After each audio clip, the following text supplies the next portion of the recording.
zayo thembela ngoThixo. Zikhona izinto ezinzima. uThixo ngumavula kuvaliyo. Thembela ngoThixo. uThixo oluncedo okhululayo ubunzima. uThixo owayekhe wakhulula uPawulos noSilasi bebanjiwe bengapha kwamatsheyini, bengapha kweengcango zetrongo. uThixo athi xa bethetha ngelizwi likaThixo, uThixo okhululayo wakhulula. uThixo amakhamandela. uThixo uyakhulula. uThixo ungumncedi. uThixo uthetha ngolizwi likaThixo. uThixo ozizinto zonke.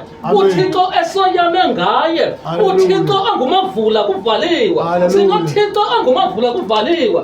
uthi noba uthaphelile amathemba, ubujongene nantoni na phantsi kwembandezelo zomhlaba, umhlaba namagade ahlabayo, ithi iba nethemba elinguThixo. uthi Thixo ukhona. Thixo andinto ngaphandle kwakho. Thixo andinalo ithemba ngaphandle kwakho. Likhona ithemba elinye elinguThixo. Ayishiye indawo. Hallelujah.